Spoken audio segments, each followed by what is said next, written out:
What if tomorrow night we looked up at the sky and saw magnificent rings instead of the moon? Imagine billions of ice and rock particles orbiting Earth in a thin, glowing band, forming a massive arc of light across the night sky. This wouldn't just be a change in scenery. It would mean that the moon had broken apart and formed a ring system around Earth, much like Saturn's. But here's the real question. Is such a thing even possible? Could the moon actually break apart? These questions aren't just science fiction. The rings we see around planets are real systems that have formed many times throughout the universe. As unbelievable as it may sound, the idea of the moon breaking apart is grounded in solid physical principles. Orbits, gravity, and tidal forces all determine whether celestial bodies stay intact or fall apart. That's why we need to start by looking at planets that already have rings. Saturn's rings aren't there by chance. Jupiter, Uranus, and Neptune also have similar structures. All of them follow certain universal rules, and those same rules may help us understand what could one day happen to the moon. When Galileo turned his telescope toward this giant gas planet in 1610, he sketched what looked like ears sticking out from both sides. The resolution of telescopes at the time wasn't good enough to clearly show the rings, and Galileo never solved the mystery during his lifetime. But with today's optical technology, we now understand just how extraordinary and real his observation was. Saturn's rings form a vast system made up of millions of tiny particles.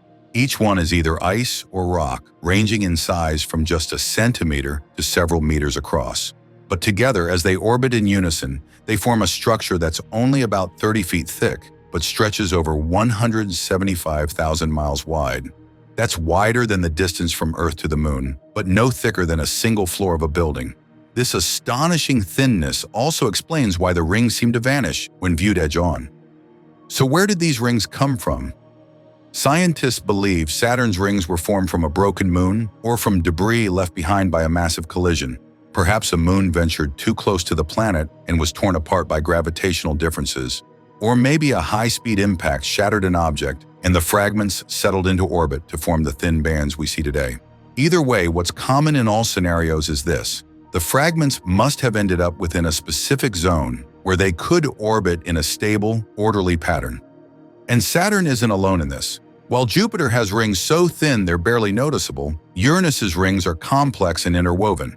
Neptune, on the other hand, carries its rings in a fragmented and uneven structure.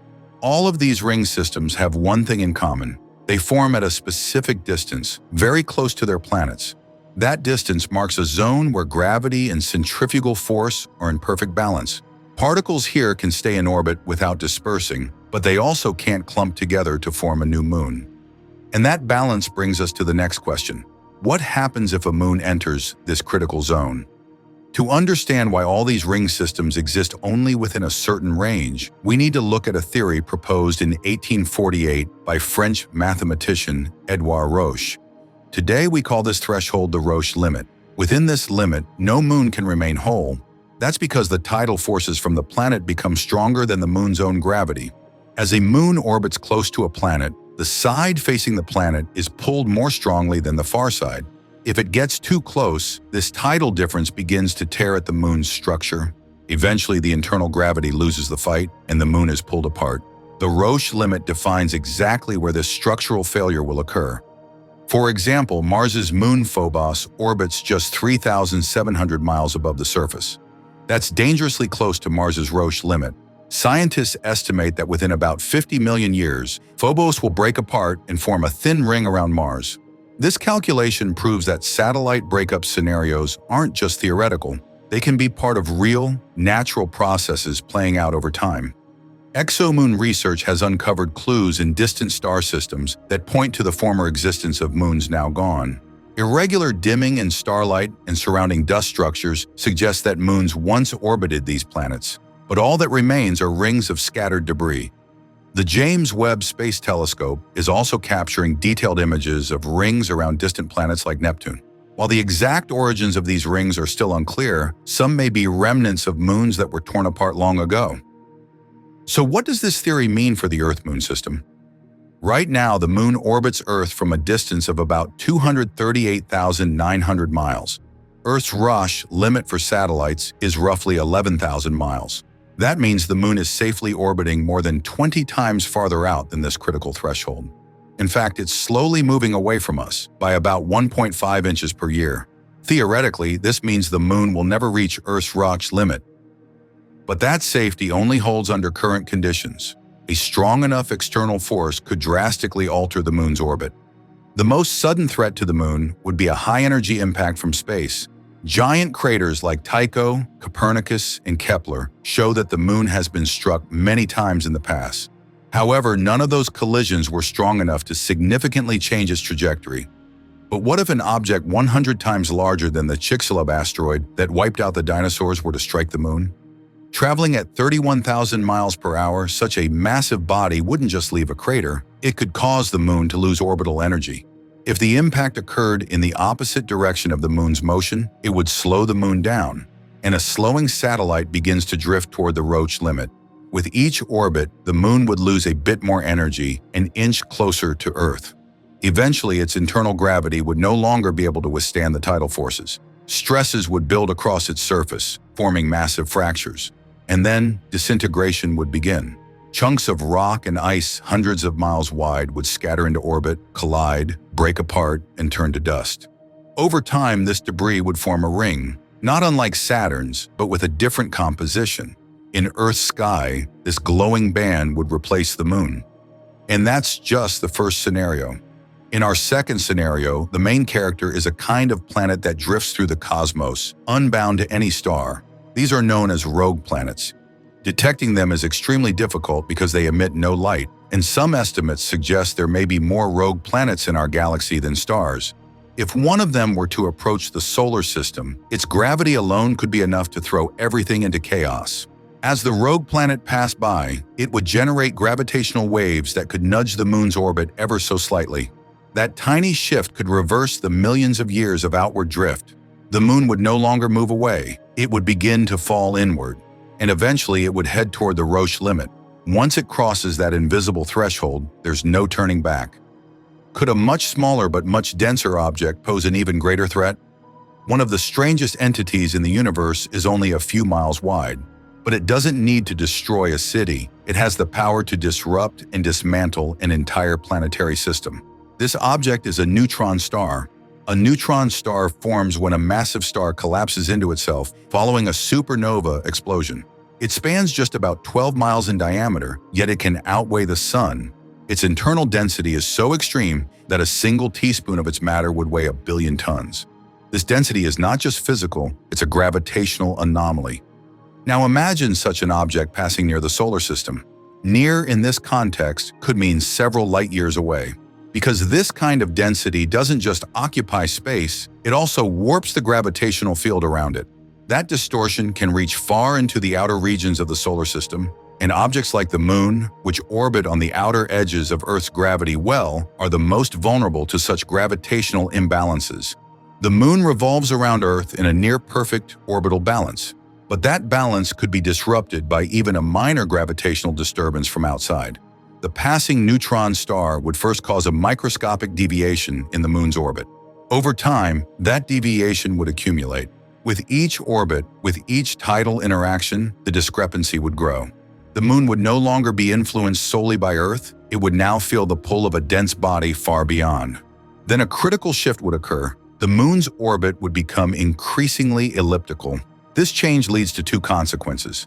First, during certain points in its orbit, the moon would come closer to Earth than ever before. Second, those close passes would trigger stronger tidal forces. Earth would begin pulling the moon more aggressively, and the moon's own gravity might no longer be able to hold itself together against that force. At this point, the Roche limit would come into play once again, and if the moon crosses that boundary, disintegration becomes inevitable. But what if the greatest threat to the moon doesn't come from space, but from Earth itself? Because humanity is no longer just a species that observes, we now intervene. Ideas about mining the moon were already being discussed in the mid-20th century, but those concepts were shelved due to technological limitations. Today, the situation is very different. NASA, ESA, and several private companies are aiming to establish permanent bases on the moon, to settle there, and to extract its resources. One of the key drivers behind these plans is the isotope helium-3, which is believed to exist in large quantities on the lunar surface. Helium-3 is extremely rare on Earth, but could play a major role in fusion energy production. If extracted from the moon, it could offer our planet a nearly unlimited source of clean energy. But there's a problem. These materials aren't located on the surface. They lie deeper within the moon's crust. This would require deep excavation, large-scale shaking of the surface, and the displacement of millions of tons of material. So what happens during this process? First, the moon's mass distribution would be altered. The moon isn't a perfectly balanced sphere. Internal mass irregularities already influence its orbital behavior. If human activity worsens that imbalance, small but permanent changes could emerge in the moon's path. Over time, those shifts could subtly change the tidal forces on Earth. And with that, we might see long-term variations in sea levels, wind patterns, and even ocean currents. In addition, there's a much greater risk that directly threatens the moon's internal stability. Large-scale mining operations could create voids deep within the lunar subsurface. Just like on Earth, these cavities can lead to collapse risks. The resulting stress on the surface may eventually turn into seismic activity. In other words, human activity could potentially trigger artificial moonquakes. And since the moon lacks water layers or tectonic plates to dissipate that energy, any shaking would directly fracture its crust. The more these fractures spread, the more fragile the moon becomes. A second kind of human interference comes from nuclear testing. During the Cold War, there were actual plans to detonate an atomic bomb on the moon. A secret U.S. project called Project A119 aimed to create a nuclear explosion on the lunar surface. The goal was to stage a show of force against the Soviets, visible from space. Although the project was never carried out, the idea could resurface for entirely different reasons in the future. And any large-scale nuclear tests or accidents on the moon wouldn't just cause local damage. Such an explosion would send shock waves through its internal layers. If those vibrations match the moon's natural resonance frequency, it could trigger a systemic breakdown. It may not literally crack the moon open, but it could begin a slow destabilization, one that nudges it closer to the Roche limit. So what if the moon shattered and left behind a ring system made up of billions of particles? How would that affect Earth? At first glance, it might seem like nothing more than a visual change, but these rings would transform everything, from the planet's ecosystem and climate to daily life and cultural structures. At night, the moon's absence would be replaced by a magnificent halo, varying in appearance depending on your latitude. During the day, these rings would reflect sunlight at sunrise and sunset, painting the sky in vivid hues. But behind this beauty lie serious physical consequences. The rings would block a portion of sunlight, creating persistent shadows during certain times of the year. That would lead to drops in the surface temperature and disrupt regional climate balances. Agricultural productivity, seasonal cycles, and rainfall patterns could all be altered by this new celestial veil. The change in tides, however, would be far more dramatic. Today, Earth's tides are driven largely by the moon's gravitational pull. With the moon gone, the scattered and low-mass ring particles wouldn't generate the same force, causing tidal effects to drop almost to zero. Ocean rhythms would collapse, shoreline water movements would change, and in some regions, tides might come to a near halt. This wouldn't just trigger physical disruptions, it would also spark a biological collapse. Many marine species synchronize their life cycles with tidal rhythms, and if those rhythms vanished, ocean ecosystems could face a chain reaction collapse. And the loss of the moon would extend far beyond the physical. Our calendars, perception of time, rituals, and cultural frameworks are all deeply tied to the moon's movements. A new order brought by the ring system wouldn't just reshape nature, it would transform our culture as well. So how realistic are these scenarios? Could the moon really break apart? First, let's consider the moon's current motion. It's drifting away from Earth at a rate of about 1.5 inches per year. This gradual retreat is the result of energy loss caused by the moon's tidal pull on Earth. For the moon to fall within the Roche limit, that movement would have to reverse, and it would need to move from its current distance of 238,000 miles down to just 11,000 miles. A collision with an object 100 times the size of the Chicxulub asteroid could certainly disturb its orbit, but such asteroids are extremely rare, and the odds of one striking the moon at the precise angle required are even lower. As for events like rogue planet flybys or the gravitational influence of a passing neutron star, their chances are less than 1 in a billion. And structurally speaking, the moon is no ordinary body. Its internal composition isn't uniform. It has a crust, a mantle, and a partially molten core. This causes different regions to react differently under stress. Plus, the moon's mass is large enough to keep it held together as a whole. While the Roche limit was originally formulated for ideal spherical objects, real celestial bodies are irregular in shape. So even if one crosses that limit, total disintegration isn't guaranteed. In some scenarios, only the outer layers might break off, while the core remains intact, potentially preventing a ring from forming. In the end, this scenario doesn't violate the laws of physics. It's theoretically possible, but it depends on conditions that are highly improbable. Still, the scientific community values these thought experiments because they help us understand not just what could happen, but also why some things don't. So what do you think? Could the moon really shatter one day and form rings around Earth? Or is this just a mental exercise that tests the limits of possibility? Share your thoughts in the comments. See you in the next video.